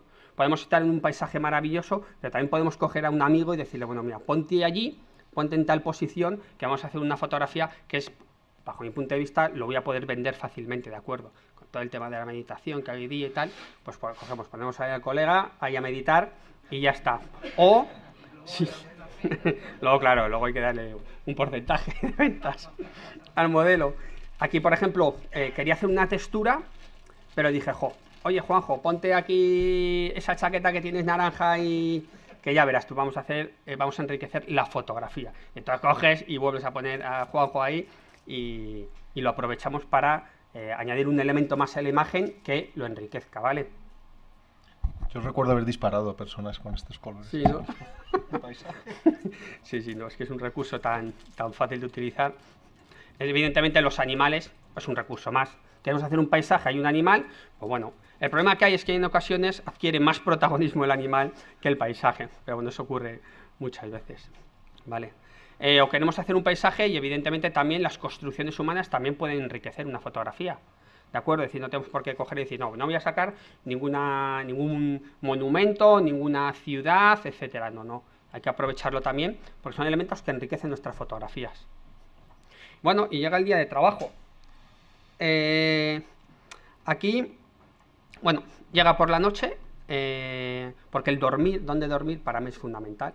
Es decir, si tú duermes donde vas a hacer la foto, ya tienes bastante hecho, ¿vale? Porque claro, si no, tocan las carreras de coches, estás en el hotel, te tienes que pegar un madrugón de la leche porque estás a media hora del sitio para hacer la foto, vas a 2 ruedas, en fin, lo mejor es dormir en el lugar que estemos. A medida que sale el sol, tenemos 2 posibilidades. Una, si previamente hemos hecho una localización, es importante que hagamos localizaciones con el sol de cara y con el sol de espaldas, ¿vale? Porque con el sol de cara, aparte de que sacamos el sol, podemos aprovechar para hacer contrastes, ¿vale? Para sacar formas. Y si lo hacemos al revés, ¿vale? En el mismo sitio, pues lo que hacemos es que aprovechamos los tonos cálidos que nos brinda el amanecer, que es lo más fácil, pero que también tenéis que tener en cuenta, es decir, no solamente tenemos que pensar en decir, bueno, sale el sol, me di la vuelta, a ver ese tono naranja, no, aprovecha esa foto, ¿vale? Esas fotos que hayas visto antes y que haga, bueno, pues mira, aquí tengo una silueta, pues mira, voy a hacer esa foto y luego ya voy a hacer este otro tipo de fotos, es muy importante. Transcurrido esa luz mágica y tal cual, empezamos las localizaciones. O sea, aquí empieza la paliza, padre, porque es que esta parte es la peor. Pero claro, estás en el desierto, hace un calor que te mueres, te pones a andar, estás siempre cansado, cuando no tienes un problema estomacal tienes otro problema, si no la arena está ardiendo, o sea, se te saltan las lágrimas porque dices, Dios mío, que me estoy achicharrando. Entonces, pero hay que hacer localizaciones, porque claro, cuando llega el atardecer o el amanecer, o sea, hay que estar en el lugar, eso por encima de todo. Entonces empezamos a hacer localizaciones. Benito le gustan los coches, a mí me gustan los árboles, las torres eléctricas, todo. Yo me subo a todo lo que hay, me estoy subiendo, sí, perdón, siempre. Y bueno, voy haciendo localización. Esto es el momento más importante del día, que es cuando te metes un sándwich de 5 plantas, apretado, pero claro, lo tienes que hacer conduciendo, porque claro, tienes que hacer localizaciones, tienes que ver cuál es el mejor sitio, porque estás en las chimbambas, estás, en este caso estaba en el extranjero, y claro, te vas a comprar un sándwich rápidamente, y un sándwich muy grande, entonces lo aprietas y te lo vas comiendo como puedes, y te has hecho un guarro, porque al final es lo que somos. Pero bueno, es que es la verdad, somos unos guarros, siempre estamos por los suelos, manchados, pero bueno. No obstante, tiene que haber hay una cosa importante, y es que cuando hagamos una foto, o sea, hagamos fotografías, no podemos pensar, y he encontrado compañeros que lo respeto, pero que solo hacen fotos al amanecer o al atardecer. Es decir, a mediodía se pueden hacer también fotografías. Mientras hacemos localizaciones, se pueden aprovechar, por ejemplo, lo que os decía antes, las texturas. Las texturas son muy importantes en la fotografía de paisaje, ¿vale? Y las texturas se consiguen con las luces duras. O sea, con esa luz que dices, joder, estoy descansando, estoy cansado, tal, ¿cómo voy a salir ahora a intentar hacer una foto? No, es que en ese momento las texturas también son importantes, ¿vale? Cuando tenemos el sol en el cogote, es importante, ¿de acuerdo? Aprovecharlo para hacer texturas. También, evidentemente, para hacer fotos con polarizador, y que bueno, aquí sale un poco demasiado, ¿vale? Aquí queda un poco mejor la fotografía, pero para resaltar los colores. También conocí hace años a un alemán que él solamente hacía fotos con polarizador. Entonces él nunca hacía fotos ni al amanecer ni al atardecer. Decía que estaba aburrido, y entonces todas las fotos que hacía era con polarizador. Entonces, imaginaros, nunca se levantaba pronto, evidentemente, ni se tenía que acostar tarde. Es decir, él, en ese periodo que tú estabas un poco más relajado, él le daba caña al alemán, ¿vale? Perdona, David. Sí. Unas cuantas preguntas. Rubén Maestro Sanz dice, hablan de filtros, en el chat siguen hablando también de filtros mientras. Me pregunta si, bueno, me pregunta no, te pregunta a ti, que los filtros de densidad neutra, si es mejor utilizar filtros circulares o los filtros cuadrados de Cokin que se pueden, o de Lee o de la marca que sea que se puede. A ver, yo no sé si está bien que lo diga, pero yo es que los Cokin no los quiero ni ver, ¿vale? Entonces yo utilizo los circulares, ¿vale? Los B más V circulares. Yo para mí es el que más me gusta a mí. Luego, Francisco Javier Guzmán Lorite pregunta ¿qué hacemos cuando queremos hacer un paisaje y nos encontramos con que el cielo está completamente limpio de nubes? ¿Podemos suplirlo de alguna forma? ¿El paisaje está limpio de nubes? Sí, vas a hacer un paisaje y el cielo es totalmente azul, no tiene nada de información, sí. Nubes, no tiene nada especial. Tal vez si puedes hacer algo para sacar ese cielo y añadirle Pues mira, algo. yo te voy a decir es que claro, ese tema lo tengo un poco aquí metido porque hay una revista muy prestigiosa de España, que no quiero decir el nombre, y cuando empecé a trabajar con ellos me decían, a ver, las fotos no queremos grandes angulares, no queremos personas, queremos que los cielos estén sin nubes, es decir, y bueno, me ponía un montón de requisitos, ¿no? Que te quedabas diciendo, Dios mío, o sea, te decía cómo tienes que hacer la foto, ¿no? Y uno de los requisitos era que no hubiese nubes, es decir, entonces, pues bueno, cuando no hay nubes, claro, pues no, pero que también hay, pues eso, que también para las agencias también les gustan las fotografías con los cielos despejados. Entonces yo es que no lo evitaría. Si me pide meter cielo, yo meto cielo. ¿Vale? Y Rubén Maestro Sanz pregunta que hay filtros de densidad neutra que los puedes ajustar por pasos, los Vari ND creo que son, ¿verdad? No los conozco. Sí, hay bueno, se pueden decir marcas. De Singray tiene un Vari ND que se puede variar, creo que hasta 6 diafragmas u 8, no lo sé. Y dice que si es preferible utilizar esos a un ND4, ND8, ND400. Pues mira, yo es que no me complico mucho, o sea, no soy un gran... Bueno, Benito se sabe todos los modelos de todo, yo soy lo opuesto. Yo utilizo mi filtro de densidad neutra, el que os he dicho, un B+W. Tengo un par de ellos y ya está. El otro, pues oye, tiene buena pinta, ¿no? O sea que lo miraré porque Bueno, yo... siempre y cuando la calidad de la lente, evidentemente del cristal, sea bueno. Si es tan bueno como un B+V, chapo, si no, pues... Sí, convendría decir que los Vari-ND cuando salieron tenían la montura muy gruesa, no los hacían finos de montura, entonces viñeteaban mucho con el uso de angulares. Ahora los han mejorado bastante y regulas de 1 a 10 diafragmas, con lo cual es muy cómodo a la hora de encuadrar y enfocar, y luego pues le das regulas cuánto ND quieres, cuánta densidad neutra aplicar, cuánta luz rebajar, y ya los hacen con la montura más finita, son prácticos pero caros. Muy bien, pues mira, ya hemos aprendido algo. Gracias. Bueno, al atardecer lo mismo. Hemos hecho las localizaciones y una vez más tenemos que pensar en que tenemos que aprovechar cuando el sol esté delante y cuando el sol y cuando hagamos fotografías con el sol de espaldas, ¿de acuerdo? Porque una vez más siempre pensamos en no, el sol de espaldas y vamos a aprovechar esa luz naranja maravillosa que se puede aprovechar, pero hombre, también incluir una fotografía en la que incluyamos el sol, pues también es una buena idea.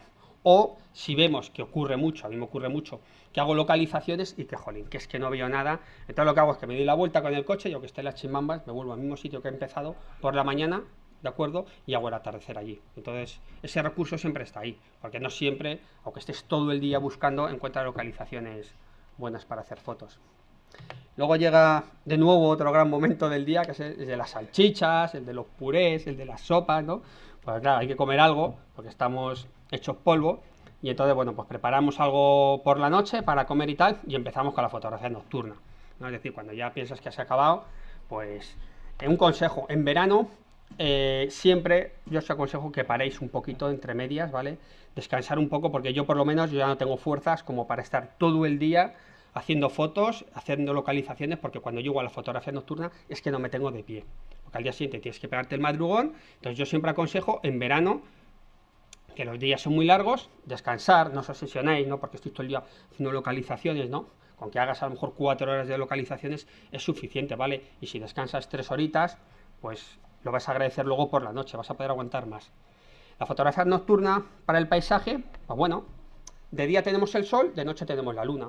Si tenemos luna llena, evidentemente tenemos que pensar exactamente lo mismo que cuando tenemos el sol, sobre todo por el tema de las sombras. Entonces, es importante siempre ir mirando dónde está la luna para ver dónde vamos a tener sombras o dónde no vamos a tenerlas, ¿de acuerdo? O sea, aquí, por ejemplo, aquí vemos que, por ejemplo, prácticamente no hay sombras. ¿Por qué? Pues porque la luna estaba arriba, había luna llena, entonces lo ilumina todo prácticamente como si fuera de día. En esta fotografía hemos incluido algo de nubes para darle movimiento, etcétera, lo que os he dicho antes. Pero a lo mejor resulta que no hay luna, ¿vale? Entonces, claro, aprovechar la luz de las estrellas es una opción. La otra es aprovechar la luz de las estrellas, que en este caso la hemos utilizado poco, pero lo hemos iluminado artificialmente, ¿vale? Con un flash, ¿de acuerdo?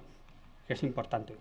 Luego hay fotografías que están, lo que os decía, iluminadas artificialmente. A mí no me gusta mucho, pero fijaros, por ejemplo, en esta fotografía lo que hice fue, estaba en la Costa Brava, esto de aquí y esto está iluminado por unos coches, porque había unas curvas que iban subiendo los coches, entonces iluminaban estas rocas de aquí. El barco que está por aquí. Esto es contaminación lumínica de una ciudad que no sé qué ciudad sería.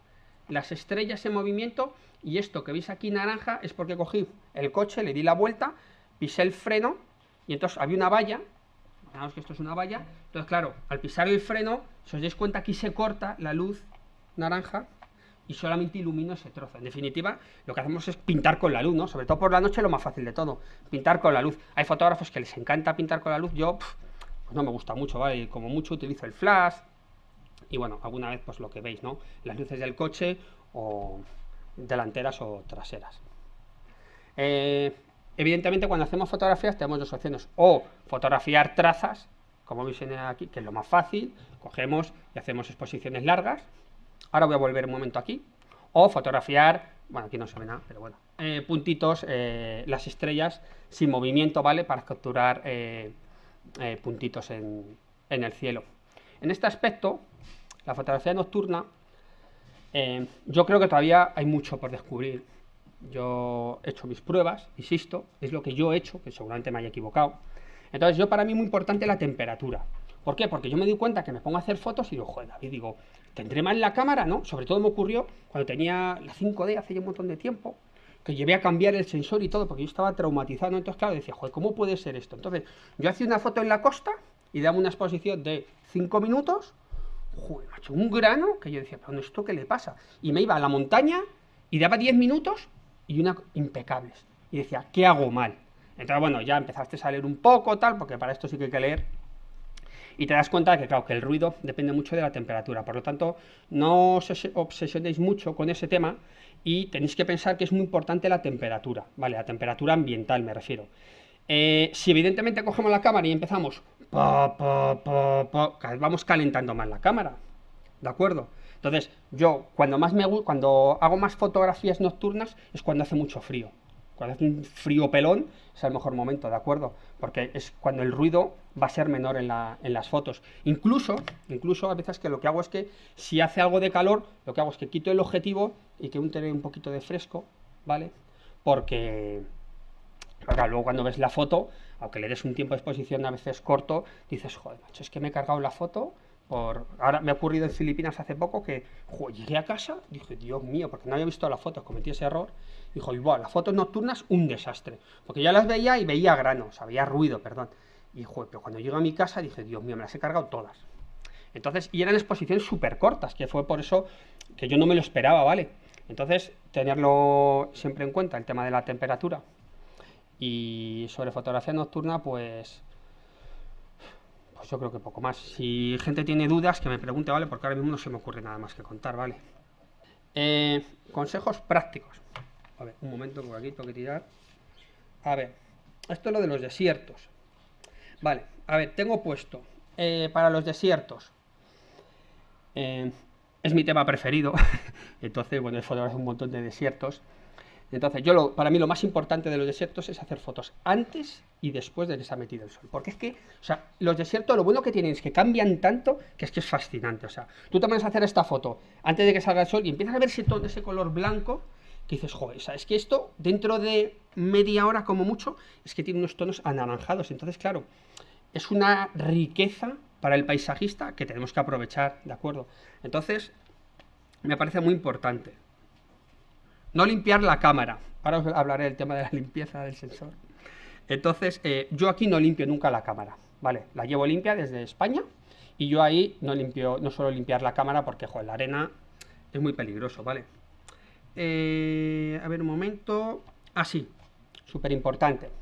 Cuando hagamos fotos antes del amanecer, os voy a dar un consejo, por lo menos en mi opinión, hacer fotos de motivos que no estén muy lejos, porque como hagáis fotos de motivos que estén lejos, va a haber tal contaminación debido al polvo que va a salir un desastre, o sea, no hay manera. Aunque baje la sensibilidad y hagas la fotografía lo mejor que puedas, va a ser un desastre. Entonces yo os aconsejo que si hacéis un desierto, que tengáis en cuenta que si hacéis fotografías antes del amanecer, que cojáis y hagáis motivos que no estén muy lejos. Evidentemente, o sea, un motivo que está a 50 metros no pasa nada, pero si hacemos un paisaje con vistas al infinito, vais a dar cuenta que cuando veáis la foto es que no hay manera, o sea, es muy complicado. A ver si tengo más puesto por aquí. Vale, ahora, por ejemplo, vamos a hablar sobre la selva. Es que las selvas son, bueno, si habéis hecho selva, os veis una selva, primer consejo, tenéis que hacer fotos cuando al amanecer y al atardecer, ¿vale? O en días nublados. Los días nublados es lo mejor, ¿de acuerdo? Porque es que si no, o sea, he estado ahora, por ejemplo, en Panamá y me hice un trekking, hice 0 fotos. O sea, es que hice 0 fotos, porque iba con un compañero, un redactor, no teníamos tiempo para estarnos, y bueno, vamos a hacer la ruta, bueno, te pegas ahí la sudada, porque siempre estás sudando en la selva, hice 0 fotos, o sea, 0, no hice ninguna. ¿Por qué? Porque claro, cuando hay sol, cuando está el sol, el cielo despejado, está la cantidad de luces y sombras que se crean, que yo por lo menos no soy capaz de hacer una buena foto, yo. No digo que haya otra gente, seguramente alguno de vosotros que nos esté viendo, que pues yo tengo un montón de fotos buenas, bueno, pues yo todavía no he sido capaz. Y os aconsejo siempre al amanecer, al atardecer o con el cielo cubierto. Evidentemente, cuando el cielo está despejado podemos hacer siempre los detalles. Eso no hace falta decirlo, ¿no? Siempre un detalle a la sombra, pues bueno, podemos hacer todos los que queramos. Pero, bueno, si queremos hacer un paisaje como este, es verdaderamente complicado. de cara a limpiar aquí el sensor, tampoco es muy importante. ¿Por qué? Porque no hay polvo. Es decir, lo bueno que cuando te encuentras en la selva, una cosa curiosa, ¿no? Que tú, que cambies el objetivo 250.000 veces, pues lo bueno es que nunca se te ensucia el sensor. ¿Por qué? Porque es que no hay polvo. Hay tal humedad que no hay polvo en la atmósfera, ¿vale? Y luego, aparte, si limpiamos el sensor y utilizamos un pincelito, el problema es que, claro, la humedad puede hacer que os carguéis el sensor, es decir, que metáis algo de humedad dentro y que lo fastidiéis. Entonces es mejor no limpiarlo tampoco en la selva. Bueno, las fotos del dosel arbóreo siempre son importantes. Yo antes me cogí y me subía a las copas de los árboles. Como me daba por escalar, pues me subía, lo cual es que no es recomendable, claro. Entonces hay que buscar siempre torres donde se puedan hacer, vistas panorámicas, etcétera, ¿vale? Siempre que vayamos a la selva es súper importante siempre traernos alguna foto del dosel arbóreo. Cuando vamos a lugares fríos, aquí sí que limpio el sensor, en mi caso. La forma de limpiar el sensor es muy diferente a la de Benito. Yo lo que hago es que cada semana, cada 10 días, cojo el aspirador. Yo cojo, abro las cortinillas, entonces tengo el sensor, y lo que hago es que cojo el aspirador, se lo paso, ¿de acuerdo? Imaginémonos que estoy en Guadalajara, ¿vale? Entonces yo se lo paso con cuidado, ¿vale? Pum, pum. Entonces todo ese polvo que hay lo absorbe, y luego con un pincel que llevo siempre protegido y que cada mes lo cambio, pues cojo y le voy quitando un poquito, ¿vale? Es como yo lo limpio. Yo sé que Benito utiliza otros sistemas que a él le funciona muy bien, pero como a mí también me funciona, pues bueno, algún día tendré que probarlo, pero es como lo hago. Y cuando vamos a lugares fríos es muy recomendable porque, claro, cuando fotografiamos nieve, pues lo normal es que todas las motitas de polvo se noten mucho, ¿vale? Por lo tanto, aquí es importante limpiar el sensor, por lo menos yo considero importante. Las baterías las llevo siempre en el bolsillo. Cojo, saco las baterías, las meto dentro y cuando voy a hacer fotos las saco, ¿vale? Sobre todo si fotografiamos auroras boreales, tengo amigos que les ha ocurrido que se pueden hacer una foto y de repente, pues claro, cuando llega el momento, porque las auroras es una cosa que es como, imaginaros que la luz empieza a bailar, ¿no? Empieza a bailar y empieza a ser más intensa, menos intensa. Entonces cuando está ese instante y vas a disparar, si la batería está congelada, es que no va a disparar la cámara, ¿de acuerdo? Si tú la tienes en el bolsillo y cuando ves ese momento la sacas, la pones y disparas, nunca vas a tener problemas. Por lo tanto, lo hago así. La cámara no la protejo. Yo de momento en las circunstancias que he estado de frío, pues no he necesitado protegerla. Es súper importante.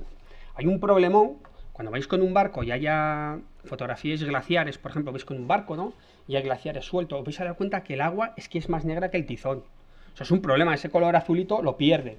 Vale, entonces es muy importante que llevéis los filtros degradados de densidad neutra, ¿vale? Si vais a hacer un viaje y tenéis previsto, vais a la Patagonia chilena y decís, bueno, es que voy a fotografiar glaciares ahí seguramente porque voy a ir con la barca, tal cual, o un trozo de hielo, un iceberg que os vais a encontrar que os podéis encontrar por el camino, llevaros los filtros degradados de densidad neutra porque os van a venir muy bien, ¿vale? Porque ya veréis que el agua es que es negra como, ¿vale? Bien. A ver, otro consejo. Para la montaña, bueno, aquí tengo que para la montaña andar, andar y andar, o sea, es la mejor receta. O sea, la montaña, siento deciroslo, pero hay que patear de lo lindo, porque las localizaciones, pues bueno, si no, vamos a tener la fotografía que tiene todo el mundo, ¿vale? Desde los mismos miradores, entonces yo creo que es muy importante andar bastante. Importante también es dormir en el sitio, lo siento, es decir, claro, tú no te puedes pegar un palizón de 6 horas, subirte a no sé dónde y luego tenerte que bajar, no, es que hay que cogerse y claro, hay que llevarse el equipo de fotos, que aquí también quería deciros lo que sea ligero, ¿vale? No os emocionéis, y el saco de dormir, una funda bivac, un bocadillo, ¿vale? Es fundamental, o sea, fotografía de montaña, si no, no hacemos nada, es la única manera de conseguir buenas fotografías, o mejor dicho, no buenas fotografías, fotos diferentes, ¿vale? A las que tenga todo el mundo desde el típico mirador. Para las lagunas, importante siempre, metemos el polarizador, ¿de acuerdo? Y hay que doblar los riñones, es decir, es súper importante los reflejos. Cuando vemos una laguna, no podemos estar todo el rato disparando así, como lo que os decía antes. Tenemos que coger, agacharnos y aprovechar mucho los reflejos, ¿de acuerdo? Porque muchas veces las fotografías están ahí, en los reflejos.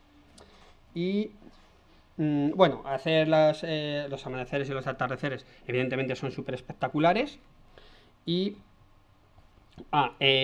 cuando hace frío, sobre todo hay que coger y aguantarse y madrugar, porque claro, lo normal es que tengamos nieblas, brumas, que eso, pues, como hemos dicho antes, pues van a enriquecer el paisaje. Y aquí también yo limpio el sensor.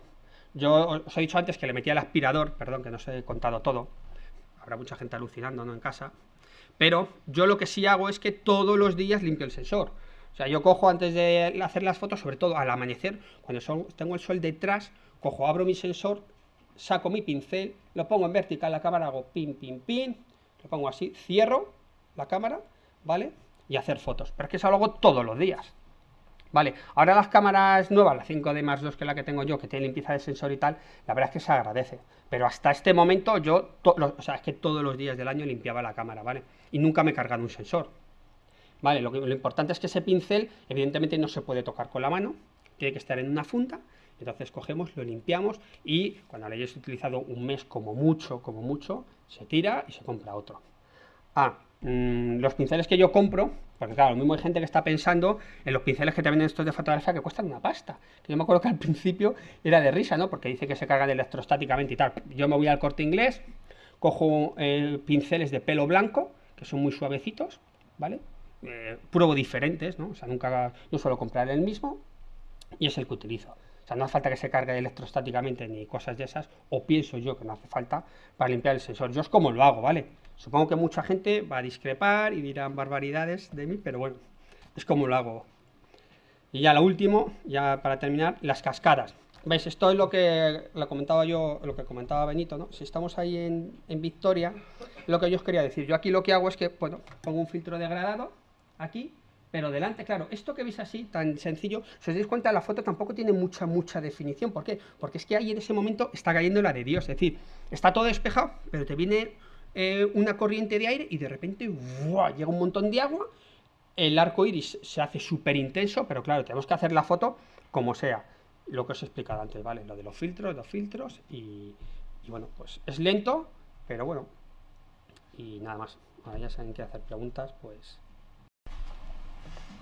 José Antonio Piñero López pregunta que si hay alguna manera para resaltar más los destellos, si con el polarizador o conoces alguna manera de resaltar más los destellos. Se referirá al sol, al efecto estrella, ¿no? Supongo yo que se referirá. Yo creo que es más a los haces de luz. A los haces de luz. Hombre, si incluyes el sol, evidentemente a utilizar diafragmas cerrados. Cuando es un F22, y claro, se intensifica, siempre se crea ese efecto de estrella. Si es un amanecer que no se vea el sol, pues no vas a conseguir nada con eso. Hay un artículo muy bueno sobre cómo conseguir ese sol hecho un destello, ¿sabéis cómo os digo? La foto que sale el sol y el sol asoma pues como roto así en haces, ¿no? Tiene que estar un 10% tapado el sol, detrás de una montaña, detrás de un árbol, entre las ramas, un 10% tapado, y el F máximo, F22, lo máximo que os permita el objetivo, con un 70-200 es 32, con un 17-40 es 22. Cerramos al tope y lo que estamos viendo realmente es la forma que delimitan las laminillas del obturador. Pero cuando el sol está tapado no tenemos esas aberraciones de luz y además tenemos esas estrellas muy bien hechas. Sí, y además me ha ocurrido varias veces, ¿no? En las que, por ejemplo, tenemos el sol que sale, ¿no? Y de repente, imaginaros una foto en la que tenemos aquí el sol, pero esos destellos, en lugar de producirse esta estrella pequeñita, ¿no? Tal, llegan y se cruzan por completo en el objetivo, ¿vale? Entonces yo creo, porque todavía no lo he investigado demasiado, porque me ha ocurrido pocas veces en la vida, que yo creo que superamos ese 10% evidentemente, y ya cuando llegamos a ese límite en el que ya empiezan a salir esas aberraciones que hablábamos en el objetivo, que a mí me encantan, pero bueno, cuando empiezan esos colores que de repente te hacen una franja color naranjita, etcétera, yo creo que justo un poquito antes, si hacemos ahí la foto, es que es fantástico, porque claro, imaginaros que el rayo es que cruza toda la foto. El otro día, por ejemplo, estaban esos del Rey Católico haciendo dentro de una calle, coño, estaba ahí el sol saliendo, pum, hice esa foto, uy, y todos los rayos así, ¡buas!, cruzaban, claro, queda espectacular. Entonces es muy importante, para que ese efecto se produzca, que lo que haya por donde se meta el sol, que detrás hay una pared, algo oscuro, porque si no, no se va a ver nada, ¿vale? Pero eso, yo insisto, todavía no lo tengo, bueno, me ha ocurrido muy pocas veces, entonces creo que está bien. Se pueden crear con los filtros de gelatina, que es en la próxima sesión, se pueden crear haciendo reflejos con el filtro. Es decir, tú puedes crear rayos de luz que atraviesan la imagen, ya veremos algún ejemplo. Lo que pasa es que no tienes un control muy bueno sobre ello. Y la ventaja es que sí que se ven sobre el cielo y las partes blancas, porque es como un destello sobreexpuesto. Pero Es que es ya complicado ahí, manejar. o sea, sí que he probado antes un montón de filtros, lo que pasa es que yo utilizo los que os he dicho y ya lo otro me parece maravilloso, pero yo es que no los utilizo. O sea, todos estos filtros que sirven para hacer millones de cosas, no sé, no me gustan, que me parece maravilloso. Este no es un filtro de efectos, es un degradado normal, Y te un gris crea, degradado normal, y lo que haces es con el sol detrás de ti, te creas un reflejo que te cruza la imagen. O sea, no viene el sí, reflejo sí, ahí, no es de esos penosos de hacer todo brillos. muy bien. Pues nada, Santiago, sí. perdona, yo te quería preguntar dos cosas. ¿Filtros de densidad neutra utilizas tanto degradados como completamente en su... O sea, Sí. los circulares que sean completamente degradados? O sea, perdona... No, de densidad degradados circulares no utilizo. no. Y que sea completamente el filtro que ocupe toda la Sí, superficie. de densidad neutra, Sí. ¿vale? Eso Ujú. sí, ese utilizo B más V, ¿vale? Y los degradados no, los degradados los li, ¿vale? Y Ajá. el polarizador evidentemente también circular. Luego te quería comentar una cosa, sobre todo en concreto en una fotografía que te he visto de un primer plano de muy a ran de suelo de una fotografía, creo que debe ser el Cañón del Colorado, de una carretera Sí. que tiene mucha fuerza, mucha garra. ¿Está hecha con polarizador? Te lo digo por la garra que No, tiene no, la claro, fotografía, que por verdad la que sí, no tengo fuerza, ni idea. por el contraste y, bueno, sobre todo por la intención y el fotón que es, ¿no? Pero, como todos, pero ese en concreto, ¿no? Que si no la podías comentar un poquito. Ah, aquí está. Sí, esta foto tiene polarizador. Joder, es que esta foto es tan fácil, tan típica, porque como ya la has visto, pues llegas allí y la haces porque, bueno, yo aquí la idea de esta foto, tengo que decirla, es que puse a mi mujer y al amigo que habéis visto antes, que es comodín, que lo utilizo para todo. Entonces se trataba de ponerlo, hacer esta fotografía en vertical y entonces les ponían los dos con la revista que me mandaba en medio, así enseñándola, ¿vale? Esa era la foto. Y luego, evidentemente, pues bueno, pues hice esta otra porque, claro, que está, pues que es tan típica que la tienen tantos fotógrafos que no tiene... Luego, claro, hay una cosa que a lo mejor alguno piense o quiera matarme, pero hay una cosa importante que debemos hacer, sobre todo cuando no tenemos tiempo, es ver postales. O sea, yo entiendo que acá dice, bueno, voy a repetir la imagen que tiene otro. Bueno, intentas cambiar un poco, ¿no? Intentas dejar ahí tu propia visión en el paisaje, pero ver postales es igual que cuando ves una revista, es súper importante, claro. Si tú tienes un encargo y tienes una tarde, porque no vas a tener más, si es que tienes una tarde para hacer una foto, pues claro, si te pones a hacer localizaciones, al final no haces nada. Entonces, siempre que llego al aeropuerto, pues claro, yo estoy así mirando por todas las paredes, todas las fotos que veo, y te vas almacenando todo en el disco duro, pum, pum, pum, y vas cogiendo ideas, ¿vale? Eso es... eso es que sin eso, pues no, te comes un colín, claro. David, Sí. tú has dicho que las panorámicas solo las haces de 2 fotos Sí. porque las revistas no te las compran. Con lo cual te has Sería quedado foto y media. con Porque foto claro, y media como por el se... solapamiento, ¿eh? Con lo cual te has quedado, digamos, encorsetado ahí. Luego, Benito ha dicho que él 2-1, 3-1, hasta 6-1 las proporciones, sí. pero siempre pensando en exponer. Entonces, Tengo fotos de todos los tipos y de hecho una parte del trabajo que yo desarrollo es hacer centro de interpretación y hay veces que me toca hacer fotos de 20 metros de largas, o sea, para que te voy a engañar. Entonces hago tropecientas mil fotos, pero a una revista nunca le mando una foto así, No, porque pero- como nunca me la va a publicar... lo que iba es lo siguiente. Yo, por ejemplo, cuando voy a tirar panorámica, si llevo el zoom, busco el punto donde no tenga distorsión. En mi Sí. caso, uno de ellos es a 35 milímetros, aunque podría abrirlo, pero prefiero echar más fotos con cero distorsión. Y como tú has dicho, te queda la foto muy estrecha, entonces lo que hago es un segundo o un tercer piso, las panorámicas. Claro, claro. Pero es lo que te digo, claro. Cuando, sobre todo ahora, claro, ahora le das al photo stitch y empiezas a... y te lo monta todo.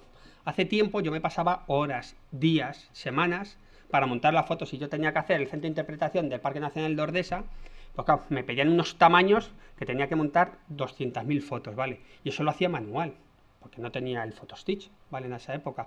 Entonces, claro, las empiezas a hacer fotos horizontal, una fila, otra, otra, otra. De hecho, bueno, pues ahí ya os lo he explicado que hay trípodes, perdón, que podemos hacer fotografía esférica, o sea que eso, bueno, eso está solucionado. Pero que sí, lo que pasa que ya, es que me he pasado tantas horas haciendo eso que ya, 2 fotos, photo stitch, las uno y a correr, como aquí, por ejemplo, en esto coges, pum, haces una foto, giras el descentrable, que si tenéis dinero, o si lo podéis conseguir de segunda mano, os digo lo mismo que el filtro, comprároslo porque es una pasada. O sea, lo del descentrable es que es de verdad, es una maravilla. Sí. David, de internet, Paco J. Muñoz pregunta que cómo haces las fotos de paisaje en las que te han salido estrellas que no están en movimiento. Ah, bueno, pues ahí, sí, vale, muy bien. Bueno, evidentemente ponemos una sensibilidad muy alta, una vez más, temperatura. Vale, es decir, aquí es el todo. O sea, si queremos hacer, si hace mucho frío, ahí por ejemplo estaba en La Palma, y claro, hacía frío, entonces dice, bueno, pues le voy a subir un poco más de sensibilidad. Ahí tienes que conocer tú tu cámara y ver un poco hasta dónde te acepta, ¿vale? Nunca pongo la máxima sensibilidad y exposiciones en torno a 20 segundos. A ver, que nadie me mate por esto. A ver. No es lo mismo hacer una foto, es decir, no es lo mismo querer conseguir puntitos en el cielo con un gran angular que con el que si metemos un zoom. Con un gran angular, lo normal es hacerlo con un gran angular. ¿Por qué? Porque ese movimiento nos va a permitir que hagamos una fotografía a 25 segundos. Mientras que si utilizamos un zoom, vamos a necesitar más tiempo, ¿vale? Entonces a lo mejor nos vamos a 50 segundos. Con lo cual, claro, ya se va a apreciar el movimiento de la estrella. Y si bajamos, tenemos que subir la sensibilidad. Por lo tanto, lo mejor es, no sé si me explico bien, lo suyo es siempre utilizar gran angular, o la mayoría de las veces, ¿vale? Importante, gran angular, para que podamos, para que ese movimiento de las estrellas se note menos que con un zoom. ¿Queda claro eso? ¿Vale? Y una exposición de 20 segundos, si utilizamos un gran angular, sería, no se aprecia el movimiento de las estrellas. A mí no me gustan las recetas de ese tipo de, pon esto, tal, pero yo lo que tengo comprobado con esto de las estrellas es a 20 segundos y utilizar el gran angular. Vale, y gracias. Y otra pregunta, José Meaño pregunta que Canon tiene varios descentrables, que ¿cuál utilizas tú, el 17, el 24? El 24. Sí, utiliza el 24. Y, a ver, que la estoy leyendo porque ahora están entrando todas. Marianne Sáenz Diez Molina pregunta que si podrías dar algún consejo para paisaje urbano. Pues sí, pues he hecho tanto que... Madre mía. A ver, fijaros, yo por ejemplo paisaje urbano... bueno, busco... lo primero que hago es documentarme mucho. Por ejemplo, el año pasado pues me fui a Emiratos Árabes porque quería hacer la fotografía del típico hotel con forma de vela de 6 estrellas con los fuegos artificiales. Yo había visto una foto y dije, yo tengo que ir a hacer esa foto. Entonces me documento mucho y voy a hacer esa foto y me voy con tiempo y miro todos los ángulos posibles, pregunto dónde salen los fuegos, tal. Entonces lo que sí que hago es documentarme mucho, ¿vale? Para fotografía, para fotografía urbana. El descentrable para fotografía urbana no os quiero decir nada, claro, porque es que es la leche. Porque claro, vosotros podéis hacer una foto y luego con Photoshop yo entiendo que se puede corregir. Pero claro, yo con el objetivo llego allí, pum, lo utilizo, dejo todas las líneas perfectas y se acabó. Y no tengo que hacer nada más, claro. Es un ahorro de tiempo importante al final. Entonces, sobre todo para fotografía urbana, tener un objetivo descentrable. O si queréis hacer fotografía de interiores, por ejemplo, cuando me toca hacer hoteles, pues claro, un descentrable, pues es que es fundamental. Bueno, es que cualquier fotógrafo que haga interiores necesita un objetivo descentrable. Por lo tanto, a gastarse el dinero. Bueno, preguntan cómo utilizas el aspirador. A tope. Juan Antonio, yo lo pongo a tope. fotografía. A máxima potencia, si este es el agujero de la cámara, pongo aquí el aspirador, le doy vueltas así, pum, pum, pum, pum. Es decir, no meto dentro el aspirador. Evidentemente tampoco hace falta emocionarse, ¿no? Si esta es la boca de la cámara, sin el objetivo, pongo aquí el aspirador, lo muevo así, pum, pum, pum, que absorba todo el polvo y ya está. Y luego, todos los días, pincel. Eso lo hago pues una semana, cada 10 días, si todos los días hago fotos. Normalmente la gente no hace tantas fotos, entonces bueno, si lo haces una vez al mes, pero bueno, tengo fotógrafos que lo hacen, o sea, no soy el único tarao que lo hace. Ya sé que Benito tiene un sistema más sofisticado y que le va muy bien, pero bueno, es que claro, os podría mentir y deciros el sistema que utiliza Benito y ya está, pero bueno, lo siento, pero es lo que hago. Claro, es que es lo que tiene no leer todos estos nuevos inventos que salen y tal, ¿no? Bueno, agradecemos a David que haya tenido la deferencia de venir y compartir con nosotros toda su experiencia, sus secretos, su trabajo. Y bueno, pues a ver si te pasa por el foro también, que alguien te pondrá por ahí alguna pregunta. Tú al foro no vas. No, sí, me pasaré, claro, porque pondrán Bueno, te todo. invitamos y tienes un ratito, pásate por el foro de Unidos por la Fotografía. Vale, muy bien. Y bueno, vamos a dar paso a la sesión de cierre de la fotografía clásica con José Carlos Robles. Muy bien, muchas gracias.